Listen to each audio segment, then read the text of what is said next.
Hey guys, just thought I'd put a little video together of some of my favourite sword purchases of the year.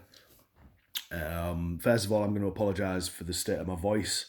One, because I'm a northern monkey and I hate the sound of it, and two, because I'm getting over a really, really bad cold. With all that being said, though, I thought it'd just be nice to show you a video rather than some pictures. I tried to narrow it down a bit, but it's these 10 swords here that really do it for me. First off is this British pipeback Marmaluke. This was one of my first post £1,000 swords from the legend Paul Wilcox. I'd been eyeing up some of his Marmalukes for a while. This wasn't the first one I'd actually bought. He'd shown me quite a few of them. I'd bought a Victorian one, but this one was the most expensive one on his table, and it was absolutely beautiful. I was losing sleep over it, so I'd bought that Victorian one, and then I had to go back and buy this one. It's very, very dainty, with a really narrow blade as well. I'm just seeing if we can focus on here and you can see some of the detail on the blade. No. Crappy camera phone. Let's have a better look here. No, oh, a little bit there.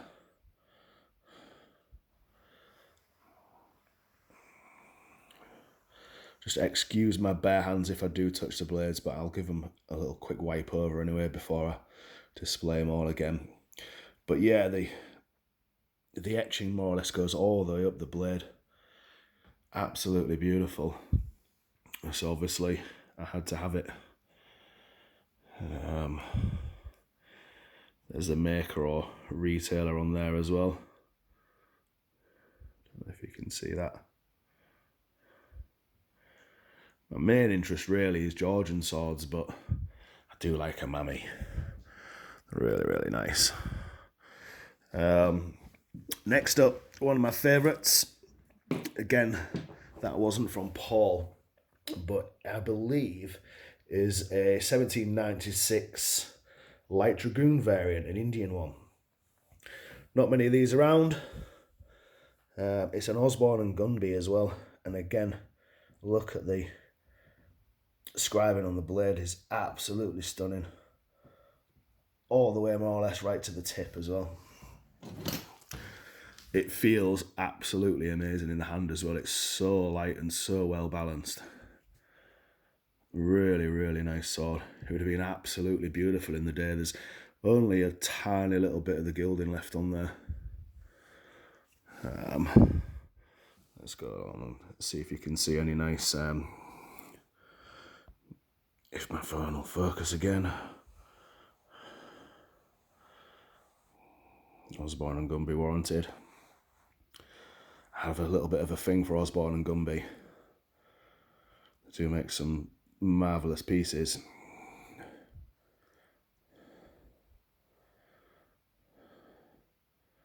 You can see it all there. A winged angel as well, look at that. Absolutely stunning. Cross swords and lances. Let's have a look on the other side. This side is a little bit more faint actually. But there you go, you've got crossed rifles there. I suppose those dragoons were sort of like light infantry, but on horseback.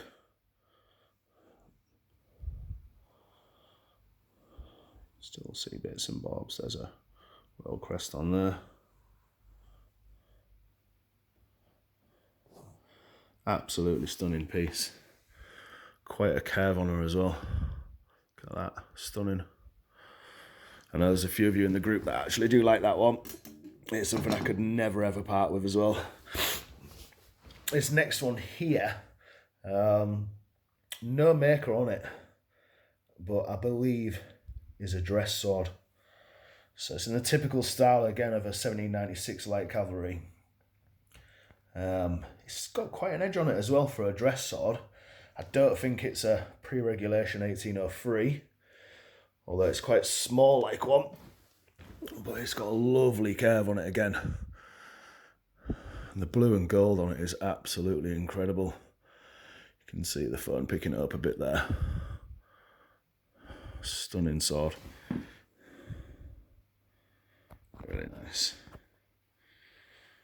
Beautiful ivory grip as well on there. Or should I say organic grip now? We can't say the I word, can we? Again, that one was from Paul there. Next up, this one I had to have. I absolutely love these 1788 heavy calves. I love the variation with them as well. So some of them will even have like the full hilt. Obviously that's just the half the basket there, but absolutely stunning swords. I don't know what it is about this time period, but for me, 1760 to 1780, I don't know, just there's something about it. It's just quite raw looking. There's quite a lot of older influences there from your Walloon type swords and stuff as well. I love the difference as well between the 1788 heavy and the 1788 light. This is a big sword as well. This one was from David in Lincoln. Again, another top guy to deal with. I think I did some swaps to get this one and more or less give him my life because I had to own this one. I think I was a bit skint at the time, but absolutely amazing sword and a must have. I'd have a lot more of these. I love the variation in them. Again, just like your 1796 light calves, the variation in those as well. You can never have too many. I don't think you can have too many of these either. Absolutely stunning sword. Next up, I don't know if you'd already spotted it, but 1796 light cavalry. Osborne and Gunby variation, clip point. This one was through Thierry, again, another top guy. I think he'd done some deals with Paul. I'd told Paul at the time that I was on a bit of a break. You know what it's like, spending cash all the time on your hobbies, expensive hobby. I since told Paul after, I said to him, when next time I tell you I'm on a break, don't listen to me, because if something good like this comes up, I'm going to have it, obviously. But we still managed to get it. The blade on it is absolutely perfect. Look at the shine on that. Absolutely stunning piece there with the clip point. Again, why these didn't make it into the full service, God knows why, because they're just absolutely amazing sword. Obviously the leather grip's gone, and there's a little bit of a chip there on the wooden grip underneath. More or less all the same back here. A slight bend on the but the langets are pretty cool, like shield style. Difference really, obviously, is the blade's a lot more straight than the standard 1796 light cav, but twin fullers. You see that there? One along the spine. I think that one along the spine keeps the blade really straight and really stiff. And then obviously the one in the middle takes some weight out. It feels really light and choppy. Again, you've still got the mass in the tip. Good for the chop. With it being a lot more straight as well, the point is really in line with the langet there as well. Must have sword for any Georgian type collector. Very, very chuffed with this one. Next up, and these was in no way in any order. It's hard to put them in order, it's hard to have a favourite.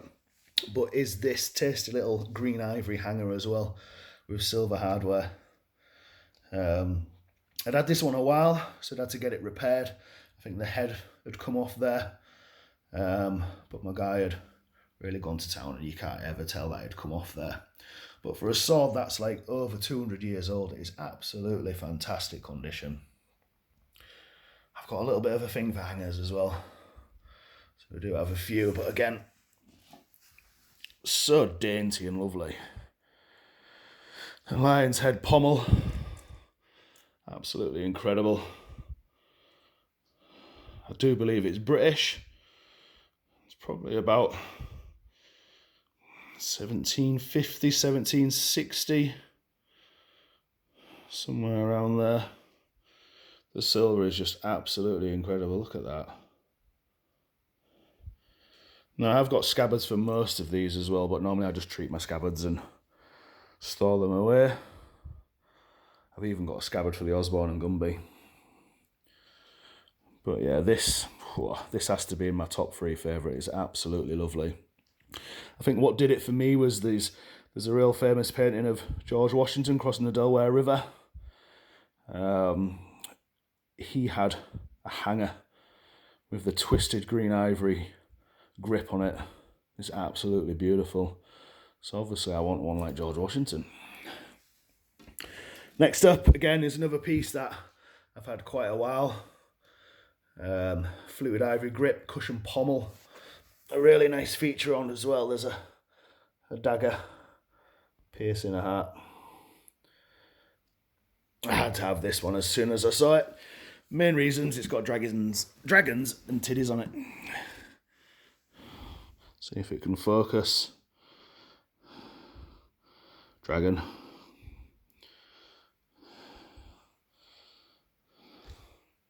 Titties. Again, on the other side, it's more or less a repeat there. With the moon, takes head, Allah, and the dragon there. This just feels lovely as well. It's quite small. I think it's British. It's a Solingen blade. As you'll all know, at the time, there's quite a lot of blades imported from there. I'm not really sure whether it's infantry or whether maybe a smaller cavalry sword for an officer or something. You just don't know of this time period. Probably again between 1760 and 1780 with the style of it. Lovely slotted hilt as well. Beautiful, beautiful sword. Next up is the Beast. So this one here is believed 1788 style, but no maker marks, no other indication. I mean, there's quite a lot of swords similar, Continental as well, so it could be Continental. It's massively oversized. So I know Matt Easton had a 1796 oversized, absolutely massive one. I don't know if you saw the video there. Again, this one's of very similar proportions. Crazy wide blade on it. The grip as well is horn, which is quite unusual. Absolute beast. It's bloody heavy as well. Absolutely massive. Had to have the Beast. You don't see many like this come up that often.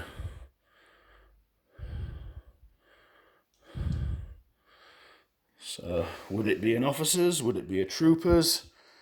Lead me to believe with a horn grip, it'd be an officer's. But apart from the horn grip, it is quite plain. No maker marks along the spine or anything like that. So bloody heavy. I can't imagine chopping this all day. Next up is a Scottish basket hilt. I didn't think I'd like these as much as I do, but now owning one, I think it's absolutely beautiful. It's quite a short infantry one. I think I need a few more of these. Some of the cavalry ones as well, and maybe even some of the earlier ones. This is a Nathaniel Jeffreys one. Again, dated around 1760. I believe It's the original lining as well. Bloody lovely. Absolutely stunning. I love the patina as well on it. It does look old. There you go, there's the GR Jeffries. The I being a J. Just like IP with Prosser as well. John Prosser.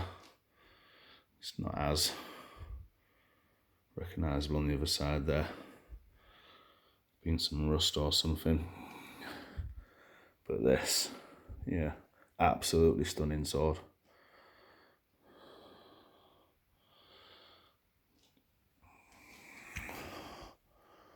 Lovely.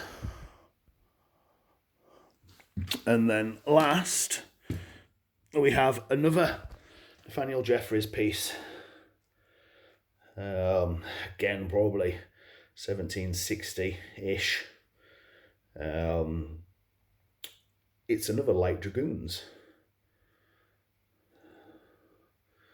Not much to look at, but it's an incredibly rare sword. I've seen some of these that have been modified into the spear tip, so it's nice to have actual hatchet tip still there present. I think along the years someone's had to remove some rust. Took a little bit of the profile down with the blade, but for the age it is, you can't complain really. This one as well is an absolute beast. Look at the size of the grip on it. Absolutely massive chopper. Again, the GR and Jeffries.